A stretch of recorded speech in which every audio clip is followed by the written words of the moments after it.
So, welcome to Beyond the Strikes, and I'm delighted to say we're joined by your new favourite fighter, Erick Gonzalez. Erick, how are you doing? Hey man, life is good. Just be happy to be uninjured and ready to go, as soon as they get me back in. But life is good, man. Can't complain. Excellent. Well, our first questions for you are where did you grow up and how did you originally get into combat sports? I grew up in California by the beach, South Bay, just a city called Torrance, but the whole area is really called South Bay. So I'm from the South Bay. And I got into combat sports when I was 13. My brother was a wrestler. He was 3 years older than myself. And that summer of eighth grade, going into my high school, I did wrestling for that summer, and then that's how I got started doing. That was my first actual martial arts when I first started.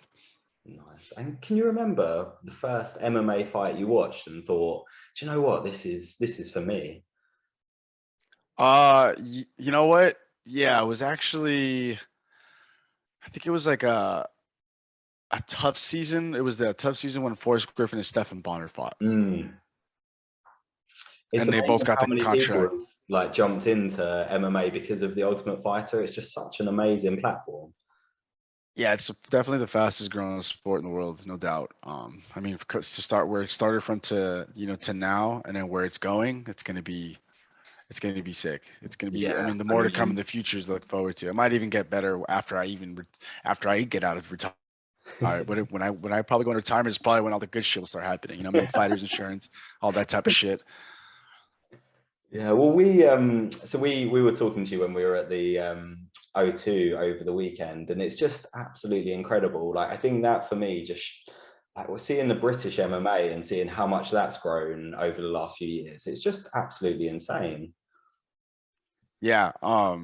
I think it's awesome now that they're going out to Europe because I really want to fight over there too, just to get to travel over there for free at the same time. So that's something I look forward to doing. Hopefully, maybe within this year, if it happens again. But we'll see what happens. I'm sure a lot of people that want to fight out there that are from over here, vice versa. Yeah, and I think I think from what Dana was saying, they're looking to put a few more UK events on. So hopefully there'll be a few opportunities. Hopefully you'll be fighting in London, and we can come down and be supporting you. That would be phenomenal, man. That would definitely be phenomenal. And so fighter nicknames, you've got one of the more unique fighter nicknames I think that we've ever seen. So what's the story behind the Ghost Pepper? I used to run a restaurant. It was a Mexican vegan restaurant, and we'd close down, and sometimes my family would be there closing down because it was a family-owned restaurant. Um, and I had my uncle and my great uncle, my mom, and one of our business partners that we used to help us run the restaurant. We were closing down the restaurant, so then we decided to sit down, eat some food, and my uncle came in with these ghost peppers, which I thought were just regular peppers, like regular, like jalapeno peppers. I'd never seen these before, and he's like, and he had roasted them and everything. My family was eating them because we're Mexican, so we love spicy food, and he's like, "You won't eat that," I was just like, "What?" So I just grabbed it. And I freaking just ate the whole thing, man, and I fucking just almost died, man. Like it just like for the next like hour, my face was red. I felt like my tonsils were closing up. I was getting the hiccups. I literally ran into that kitchen, dude, and I just grabbed whatever I could and just started chugging, man. And it by the whole thing, man, it was just like a really funny experience. And then the guy that I was one of our marketers, he was hanging out with us, and he's just like the next day we were like talking about it because we were getting a kick out of it. And then he's like, "Hey, I know you're fighting." He's like, "Have you thought about your nickname?" And then I was like, "No, man, I haven't. I haven't really given much thought. I was thinking like more like because I have a Grim Reaper tattoo. I was like the Grim Reaper, the Young Reaper, some like Young Punisher, like some typical like fighter name." Yeah. And the guy was like, "You should just name yourself Ghost Pepper." And I started laughing, and I was just like, and he's like, "You know what? Because like when you get in there, they're always gonna remember you for something." And just like that, Ghost Pepper left a mark on you. And it kind of just hit me, man, and it just stuck with me. And then everybody just started calling me Ghost Pepper, and then kind of just became a fan favorite, kind of like a name after that. Oh, it really is brilliant. Like it's definitely one of the best ones we've ever heard. And like you say, it kind of once you've heard it once, you're like really intrigued about it, and you kind of don't forget it at all. It's excellent. Yeah, that's for sure, man. I mean, even when I fought for Combate, I didn't even have a first name, and they would just call me Ghost Pepper. I Like swear to Korean God. Zombie, like no one actually knows Zombie's real name, do they? Like it's just everyone refers to him It as Korean Zombie. exactly, exactly. And so you've had a bit of time to digest your last fight against Jim Miller. What's your overall take on it? You know, I think it was a great performance on my end. I just ended up taking a little bit too much damage, and after having a 10-day notice and cutting a lot of weight a little too fast than I normally would do at for any fight. Was I would say I did, I think I did one of the better performances considering, I had the least amount UFC experience in the cage. He's fought some of the best guys in the world who are now champs, and he's beat them. So it's just like, to me, man, it was just like to take from all that, man, just could just keep doing what I'm doing, but definitely take my time more in fights than kind of rushed it like I kind of did, because I did spark him, I did wobble him, and I definitely could have just gone for that finish, but I let the emotions kind of get the best of me, got too overly excited, overthrew my punches, and I could have easily just put him out with a simple 1-2 or even a takedown, just elbowing him like I normally do with my style. And easy mistakes were made, and shit happens, man. It's part of the fight game, man. Sometimes it just happens that way. Because I mean, that first round, it was pretty close to being a 10-8, I'd say. You'd like absolutely dominating. Like you say, you absolutely rocked him. So it was, we remember watching it thinking like how impressed we were. And as soon as we saw it, we wanted to get you on the show all the way back then. So yeah, it's brilliant to have you on today. And what's it like fighting in the Apex? That was actually pretty cool. It kind of felt more of a street fight, man. So I mean, when I was younger, in high school, I used to get in a ton of street fights.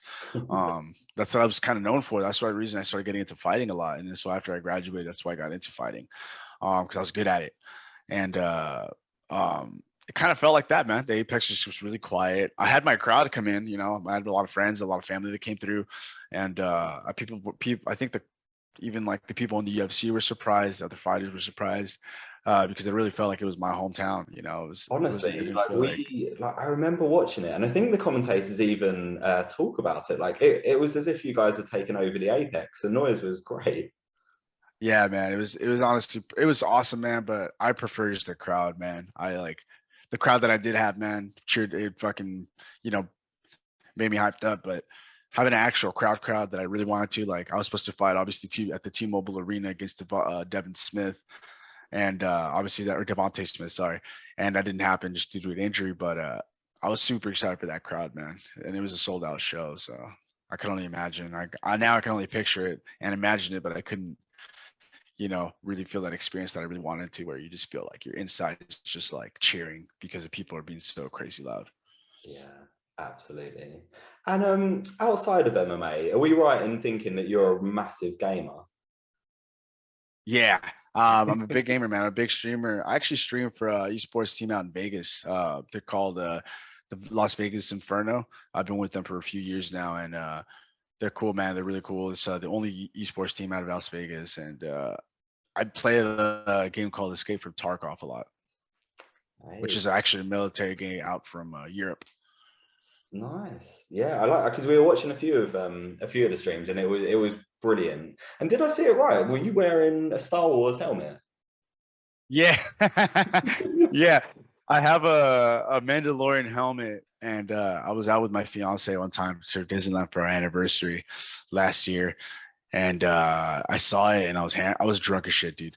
And I was just like, I want that helmet, and the fiance ended up buying it for me.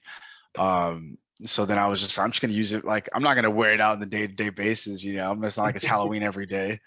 So I just made it like this reward. So if you watch my channel enough, you build up these points, and then in those points you could spend, and you can make me wear my Mandalorian helmet for what we call a raid, which is like a 30 to 40-minute game, and I have to wear it the entire time.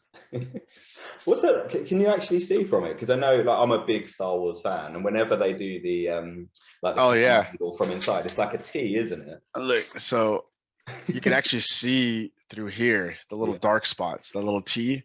That's the only thing you can see out of. So it reminds me, because in the video game, there's this helmet's called like the Alton, this RYST, this is the RYSTL helmet, and all you can see is through those little slits, which is kind of like that, which kind of cracks me up because it reminds me of that a lot. It's awesome. I mean, to be honest, I better move on from Star Wars, because otherwise I will literally geek out for the next 25 minutes, hours. I love it. It's so good. Dude, same. Favorite game of all time? Favorite game of all time? You know what? I would have to throw it back, man, to Twisted Metal back in PlayStation. Yeah. It was an old like car game. I'm pretty sure you know what that is. It was called Twisted Metal though, and then you could be like an ice cream truck, and you would just shoot each other and just kind of like demolition type of shit. It's pretty I fun. remember it. I do remember that game. And I was thinking to myself what my favorite one would be. And I guess the ones that have kind of stuck with me over the years, like the Metal Gear Solid series. I mean, I pretty much played all of those ones. Like, I absolutely loved them. And we have a thing over here called Football Manager, so like Soccer Manager. And if I try and explain it, it's like the most boring game ever because you literally, it's like statistics and stuff. But I'm not kidding. It's the most addictive game you'll ever play. I got the 2011 version. And I think I played it for something like 5-6 years, this one game. And I was like 100 years Oh old shit. when I was retiring. Yeah, it was amazing. Check it out, Football Manager, just to see the crazy. I think people have like divorces and stuff over it because as soon as the guy gets it, he literally, that's it, you don't see him. Yeah. No, I know. It's a sports game. Is it like so you don't even play the actual game? You just play off like statistics off the players and stuff like that. Or you actually play the game in while they're You playing. literally don't even play the game. So you like, it's not like FIFA. You literally buy players, put your tactics out. You're the manager, and you just watch these little dots, like on the old school ones, just these little dots on the screen playing against each other. But you spend hours and hours on it. It's That's yeah, funny, man. Well, soccer's way bigger out there, so I can see why they have that.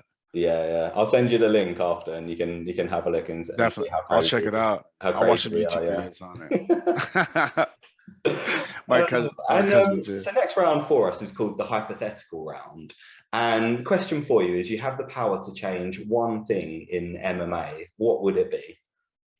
And the fight per start out pay, man, at least just a little bit higher than what it is, or at least, yeah, that would be it probably. I mean, it's such a huge topic, isn't it, at the moment? And I think I've said it before to a few people when I've spoken to them. I feel like you guys are like paving the way. And we spoke about fighting in like 10 years' time. I think a lot of the fighters will look back and be like, really appreciative of you guys, but also can't believe the difference in the pay. Yeah, I kind of feel the same way. I feel the same way, but in the aspect of like the UFC, there's fighters that paved the way for us, for me. Because obviously we're not where we were, years ago, and I kind of see it the same way, and it's going to be the same thing until UFC becomes or MMA in general becomes a sport old enough to set stones or set its roots and really start growing as an actual sport, kind of like NFL, NBA, baseball, soccer, all that stuff. Yeah, absolutely. So next round is called Quickfire questions. So I'm going to give you an either or, and just answer with the one you want to choose. So first question is striking or grappling? Striking. Robots or dinosaurs? Robots. Fighting for $1 million or fighting for the title? Title. Metal Gear Solid or Call of Duty? Call of Duty. Rich and famous or rich and unknown? Rich and unknown. Pizzas or burgers? Pizza. And then final one, superhero or supervillain? Sheesh. I'd say super villain. The supervillains are always cooler. Like always that kind of, they always have a better backstory, don't they? They have a cooler one, that's for sure. And they're more mysterious. So rich and unknown with super villain is more together than known. And so last question we've got for you is, what's the latest on when we can see you back in the cage? We're aiming for June, July. I was originally aiming for end of April to May, but the manager and coach want me to wait till June, July. So it's their stay at the end of the day. I'm just gonna go in there and do what I do. I've always been a firm believer on believing in my coach's decisions. So I'm just gonna stick to that. And looks like we're aiming for June, July, maybe even International Fight Week. Who knows? We'll see what happens. That'll be awesome. Yeah. Well, we really can't wait to see you back in the cage. You've got absolute fans in us. We love watching you fighting. And it's been a real pleasure talking to you today. So I hope you have a really great day and catch up soon. Right on, brother. Thank you so much for having me, man. Thank you guys so much for all the support out there, and I look forward to doing this again soon.